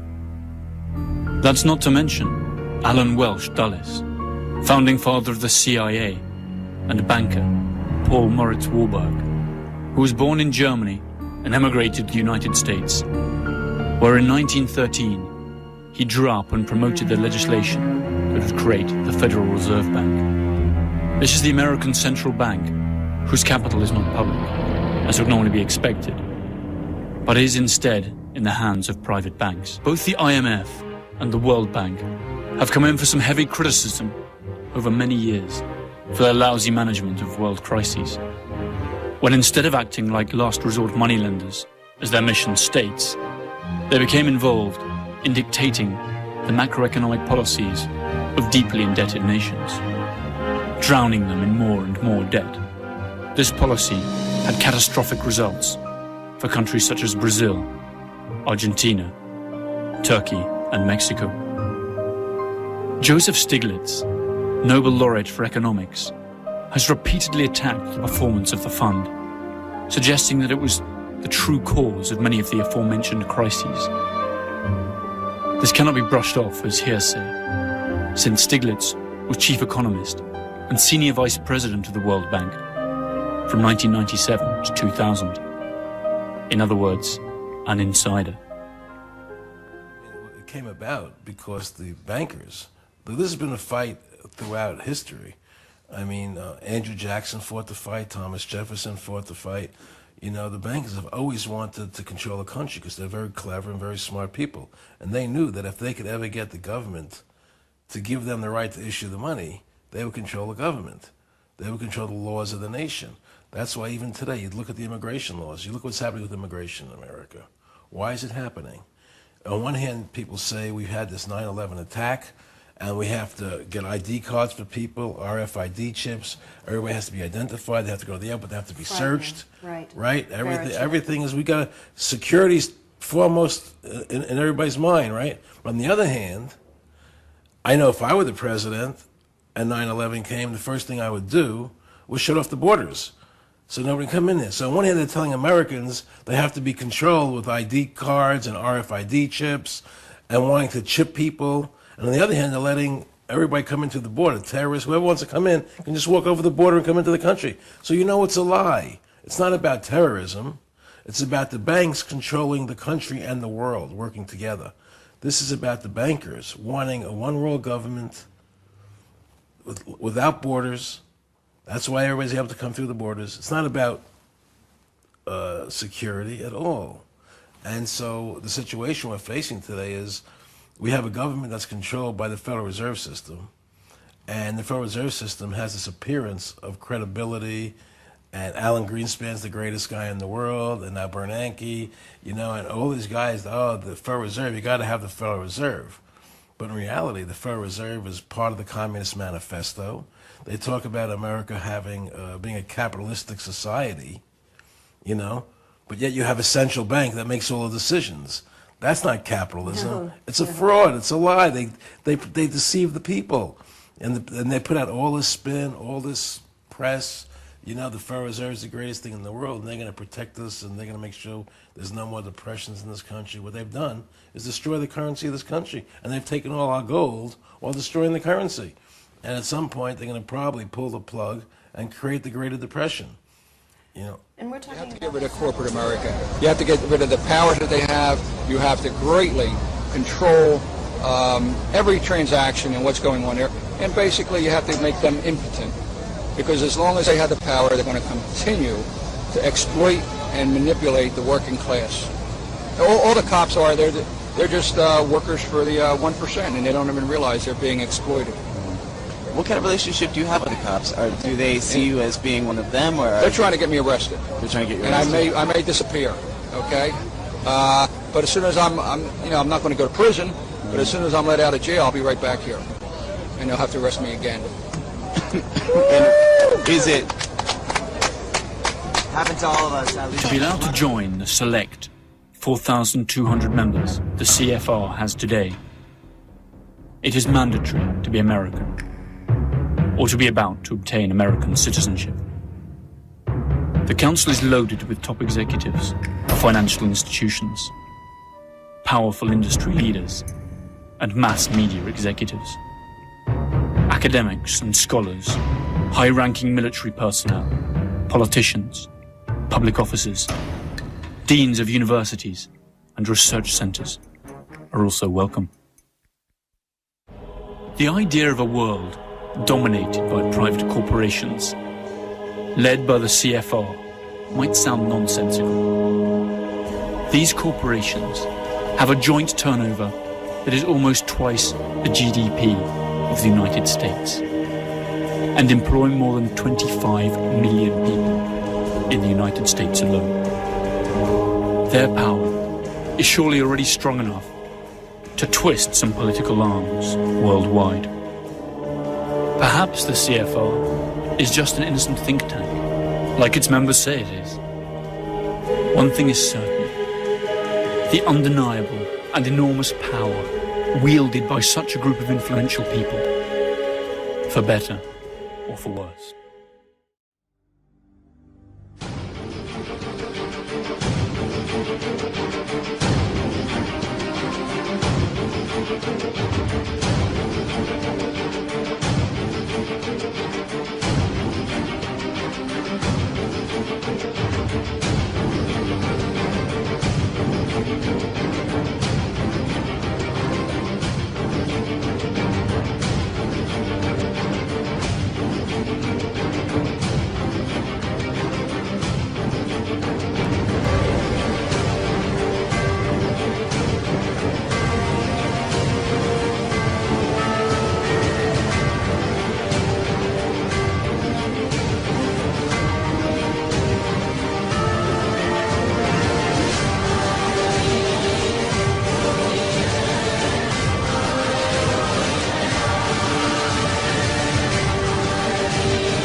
The Commission have recently replied to my written question confirming that Commissioners Almunia and Kroes attended the Bilderberg meeting in St Moritz in June.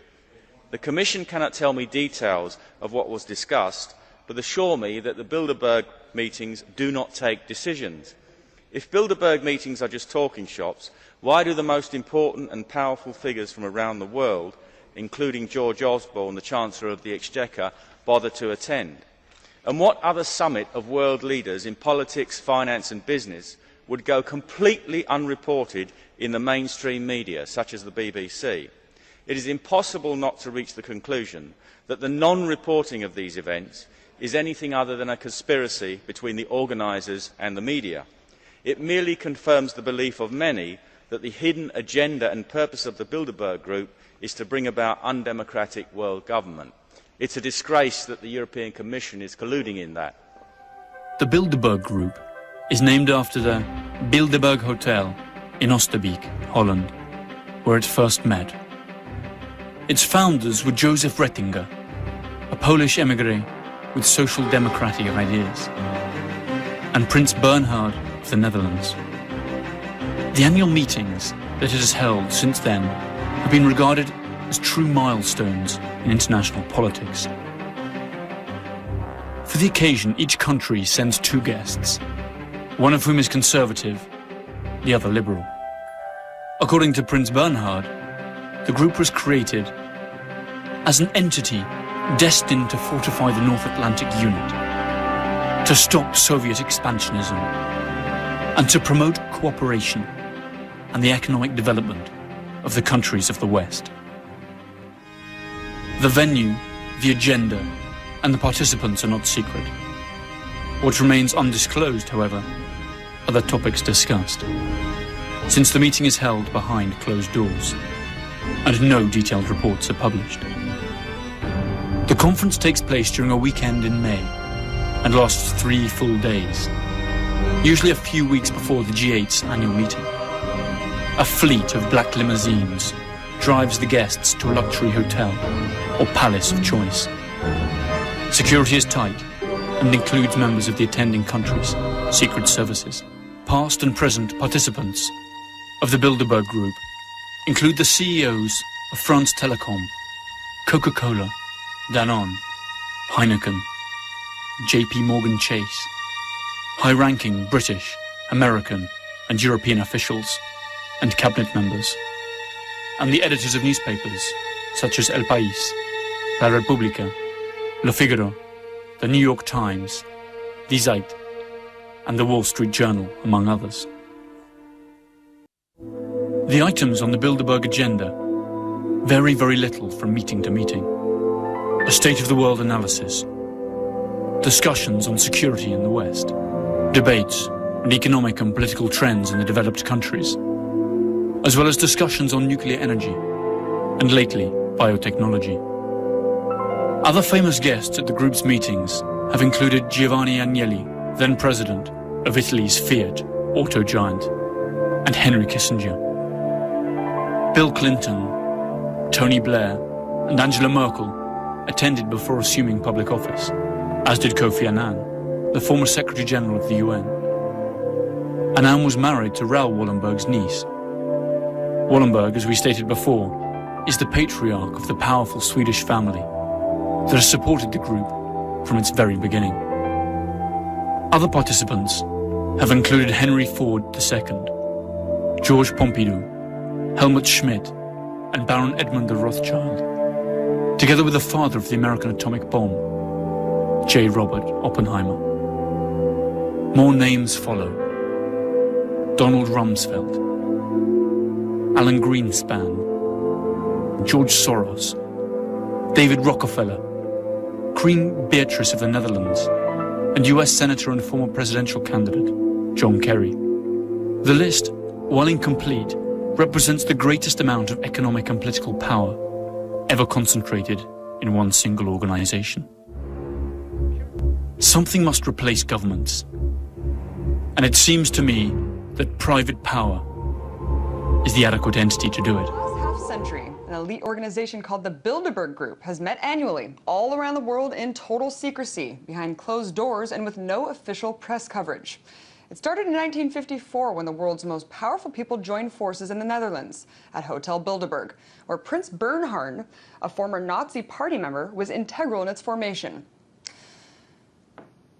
Last year it was in Zurich, Switzerland. It was believed that the group discussed how to handle the Arab Spring at that conference.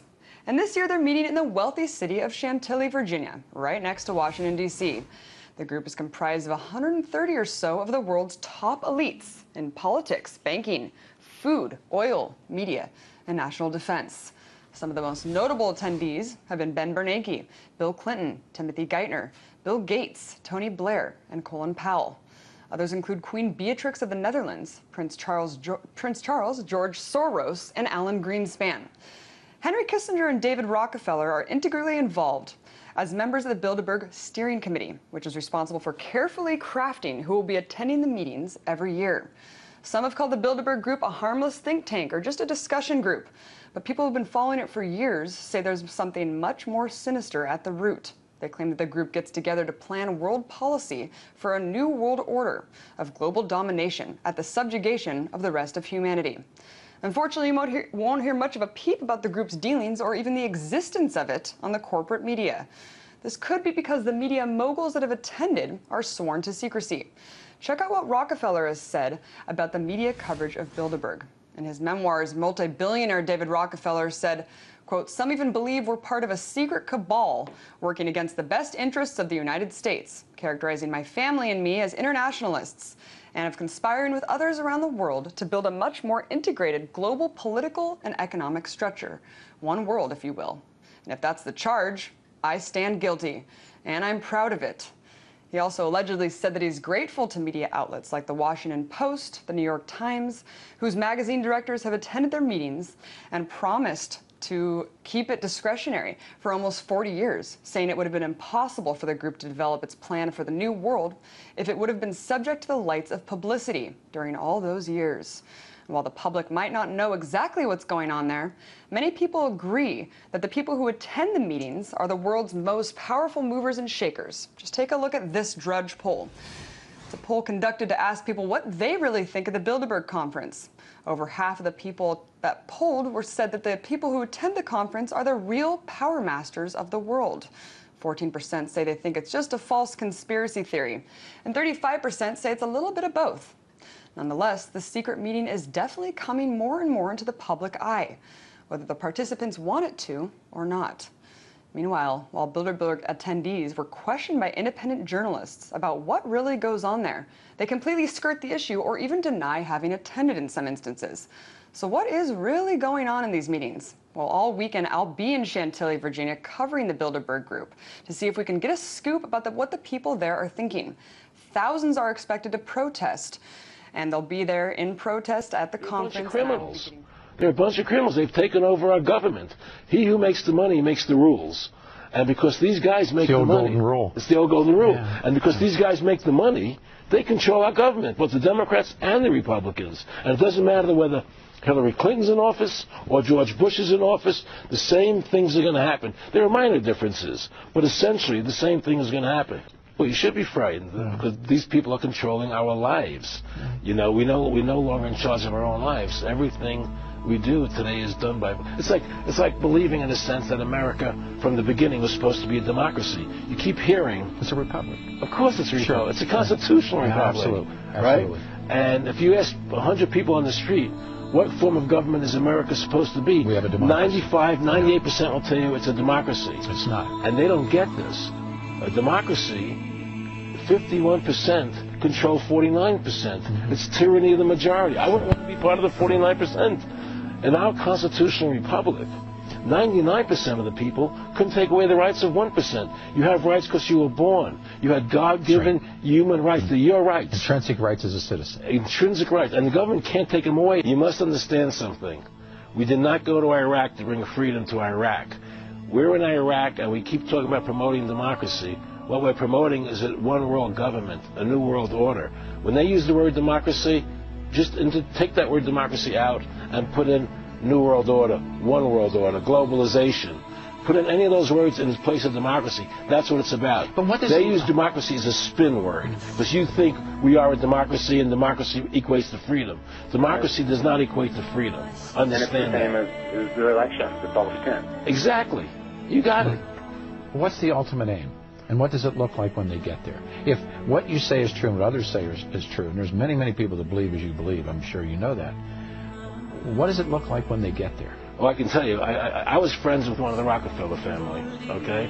And they were very much behind the Federal Reserve System, the banking, the Council on Foreign Relations, and we were very good friends. And he told me that what they really want to do is have a one-world government without borders.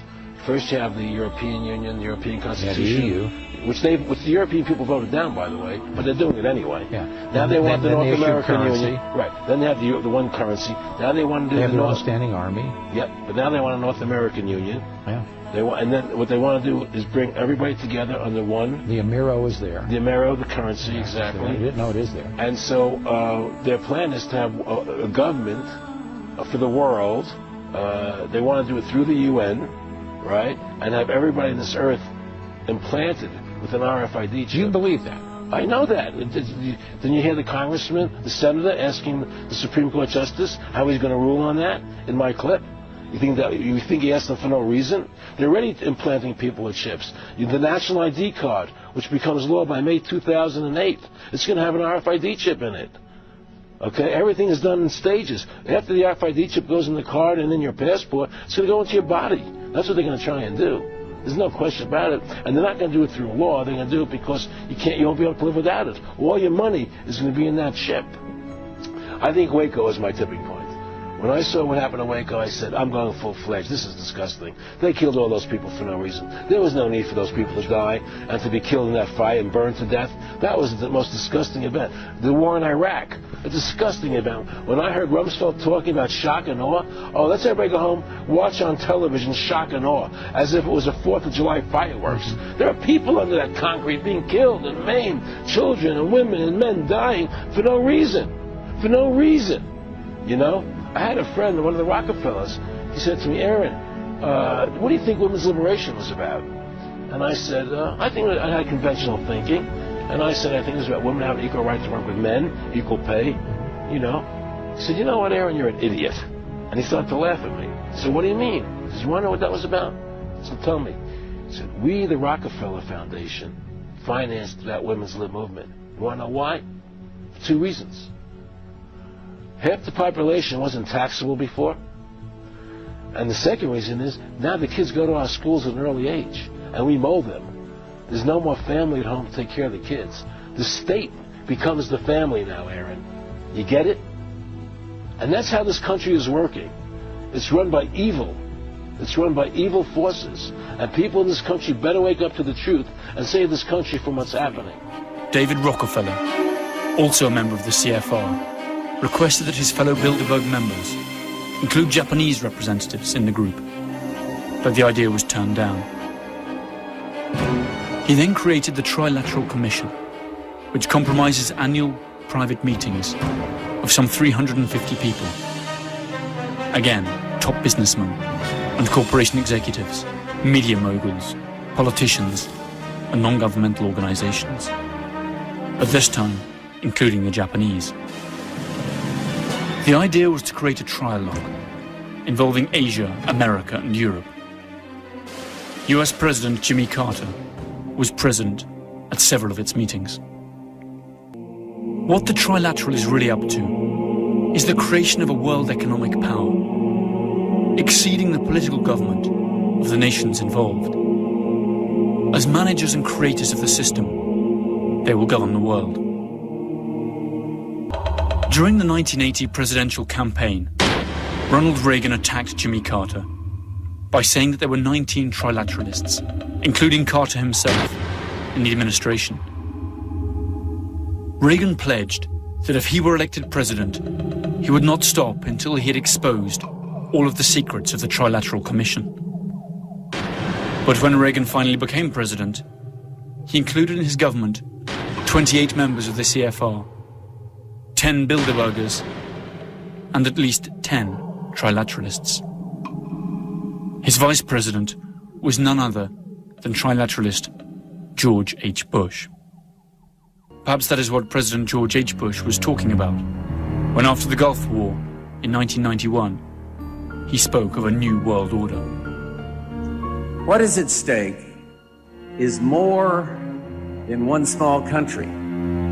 It is a big idea, a new world order, where diverse nations are drawn together in common cause to achieve the universal aspirations of mankind.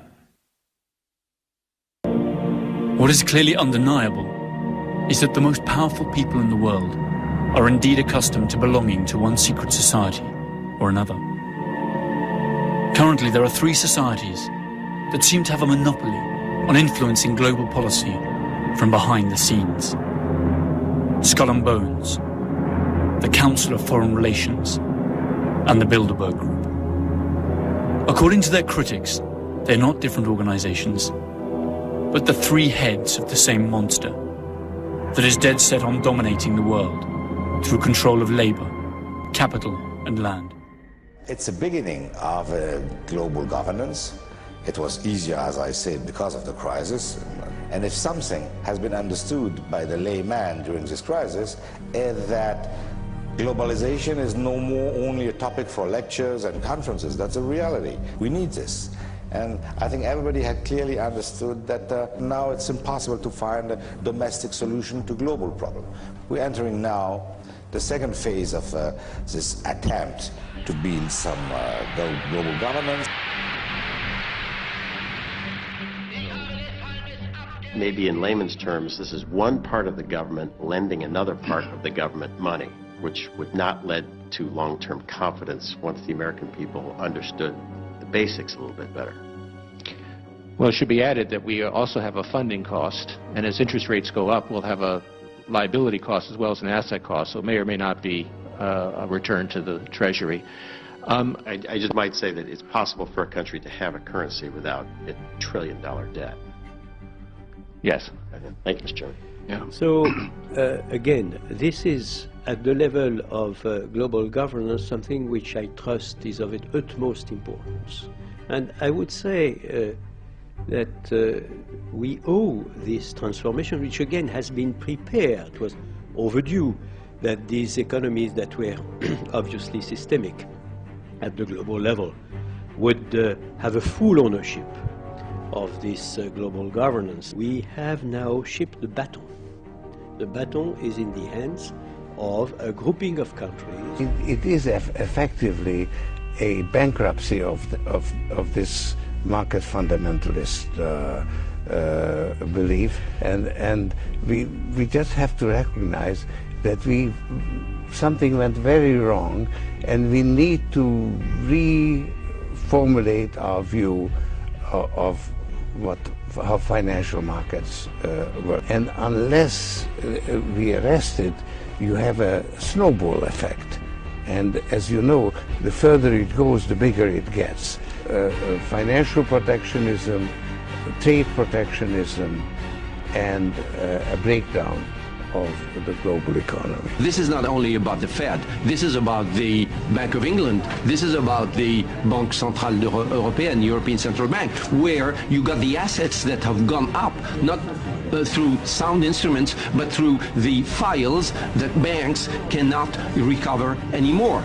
You mean after Building 7 exploded on 9/11, they can't get the records anymore? How convenient. It's the whole world system that has to be revalued, and now the system has to be reconstructed on sound basis. I agree with you on accountability, I agree with you on transparency, but this cannot be done only leaving the Wall Street and the Senate and Capitol Hill alone. We need to solve it together. The world, Europe has a role to play, the emergents have a role to play. Federal Reserve Bank, Bank of England, European Central Bank, they all report to Bank of International Settlements in Switzerland. And that's another black box. And that's another highly corrupt institution. And again, they're thriving in the darkness of non-accountability and non-transparency.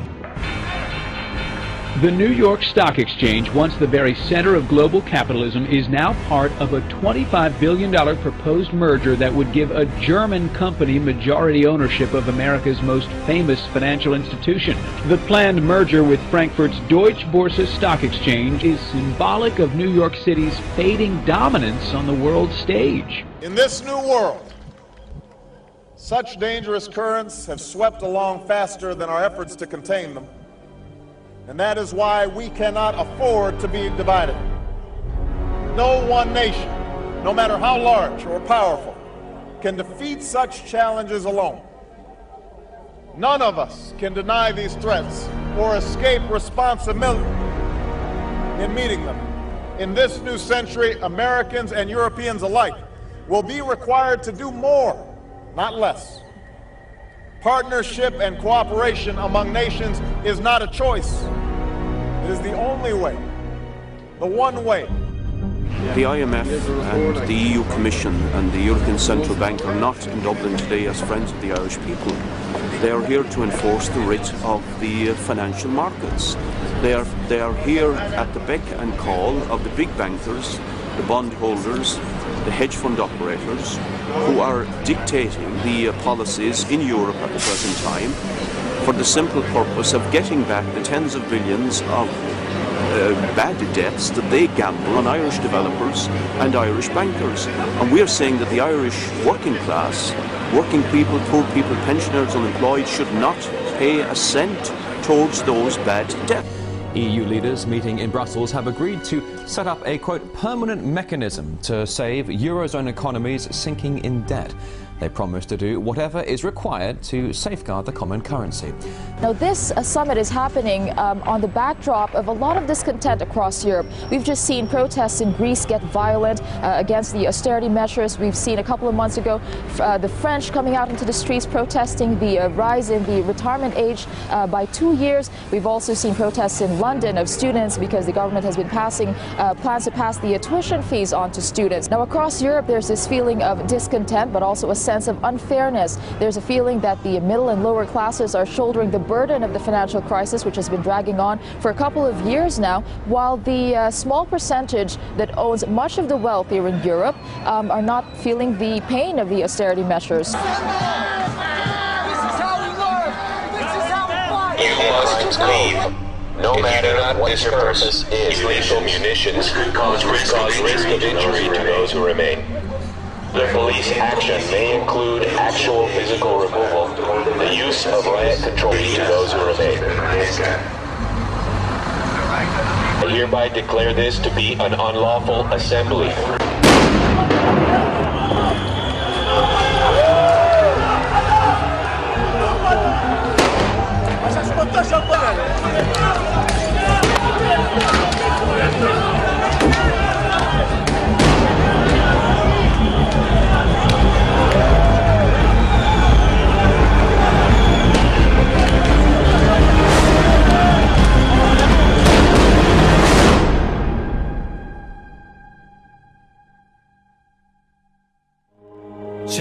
Industrial Revolution, we will see a fascinating sequence of events unfolding that seem to prove the conspiracy theory, or at least provide major arguments for it.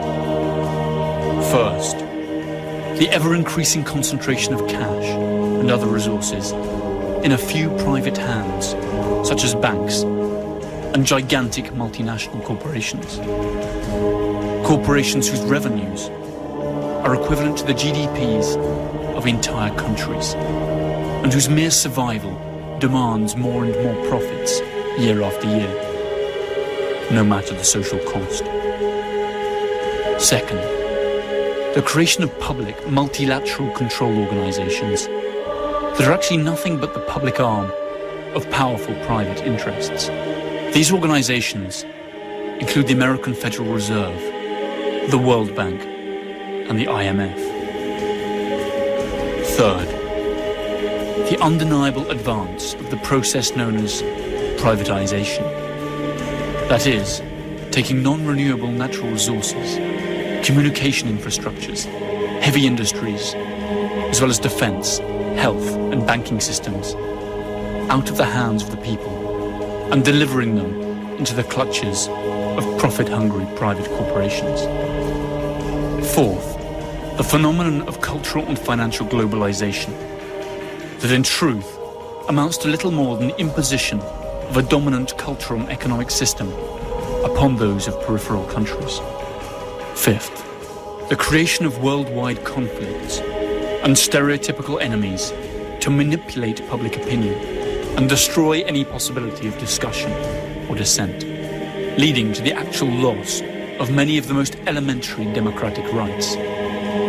The US Patriot Act of 2001 is a good example of this. When panic attacks, people tend to accept more and more control. Finally, and most interesting of all, that almost all of the key players of these events, those who are really taking the decisions and hold the true political and economic reins of the West, by being in command of its capital, armed forces, or even votes, are coincidentally grouped in just a few societies that meet behind closed doors.